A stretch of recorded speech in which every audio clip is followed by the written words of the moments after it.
আপনি একজন রাজনৈতিক কর্মী বা একজন রাজনৈতিক নেতা হিসেবে আপনার পিছনে যদি পাবলিকই না থাকে, তো আপনি কিসের রাজনৈতিক নেতা, কিসের রাজনৈতিক কর্মী? আপনার পিছনে যদি পাবলিকই না থাকে, ও আর নাম সর্বস্ব নেতা আপনি হবে, তো লাভ আছে কোনো ওরকম হয়ে? ওরকম হয়তো কোনো লাভ নেই। আমাদের একজন রাজনৈতিক কর্মী হিসাবে আমাদের সবচেয়ে বড় সার্থকতা কি? যখন এই যে আপনি ঘর থেকে যখন বের হন, আপনি ঘর থেকে বের হয়ে ধরেন আপনার নাম হচ্ছে গিয়ে হিরণ কুমার। তো হিরণ কুমার কি আপনি একা শুধু? হিরণ কুমার কি আরো শত শত হাজার হাজার হিরণ কুমার নাই? কিন্তু খেয়াল করে দেখেন তো, হিরণ কুমার হিসেবে আপনি যখন বের হন, মানুষের সম্মান বা সালাম আপনি যেটা পান ঘর থেকে দিনে বের হওয়ার পরে, আপনার মতো অন্য হিরণ কুমার যারা আছে তারা কি পাচ্ছে সেটা? তাদেরকে হয়তো কেউ চেনেই না। কিন্তু আপনি কেন পাচ্ছেন? আপনি এই জন্য পাচ্ছেন যে আপনি এই দলের একজন নেতা, সেই জন্য কিন্তু আপনি সম্মান পাচ্ছেন, মানুষের 10টা মানুষের সালাম পাচ্ছেন। এখন ভাই, এখন ভাই কথাটা হচ্ছে যে 10টা মানুষ কেন সালাম দিচ্ছে? 10টা মানুষ সালাম দিচ্ছে যে আপনি বিপদে আপদে হোক বা তার ভবিষ্যৎ নিয়ে আপনি কাজ করেন, চিন্তা করেন। কিন্তু আপনি যদি এমন কিছু করেন যেটা তাকে আঘাত করবে, দুঃখ দিবে, আপনার পেছন থেকে সরে যাবে। আপনার পিছনে এখন আপনি সালাম পান, আপনি বের হলে মিছিল করলে সে এসে মিছিলে হয়তো অংশগ্রহণ করে, হয় মধ্যে থেকে বা পিছনে থেকে একজন সমর্থক হিসাবে। কিন্তু আপনি যদি এমন কোনো কাজ করেন যেটাতে সে আঘাতপ্রাপ্ত হবে, সে কি আপনার পেছনে থাকবে? সে কি পাবলিকটা আপনার পিছনে থাকবে? সে যদি না থাকে তো আপনি কিসের নেতা? আপনি কিসের নেতা? এবং এখন কিন্তু মানুষ অনেক সচেতন।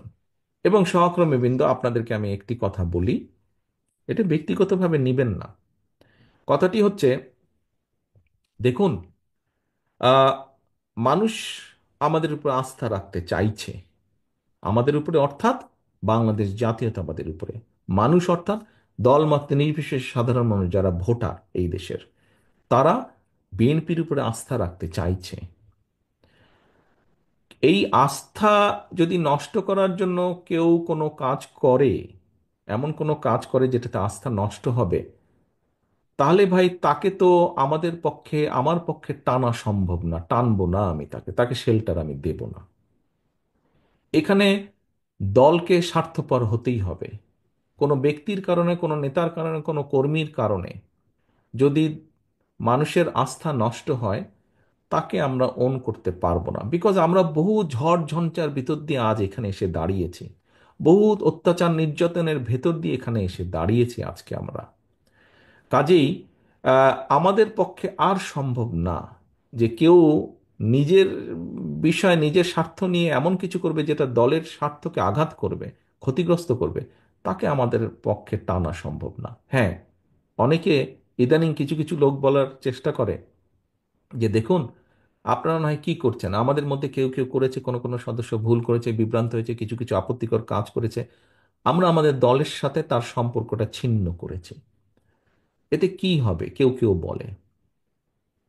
এতে কি হবে সেটা হচ্ছে পরের ব্যাপার। কিন্তু আমি আমার অবস্থান পরিষ্কার করেছি। হ্যাঁ, হয়তো সবগুলা ব্যাপার আমরা এরকম আরো কেউ কেউ করছে, আমরা হয়তো সবগুলা ব্যাপার অ্যাড্রেস করতে পারছি না। যতটুকু আমরা জানছি আমরা সাথে সাথে ব্যবস্থা গ্রহণ করছি। যখন যেটা জানবো ব্যবস্থা গ্রহণ করছি, আমাদের অবস্থান পরিষ্কার করছি।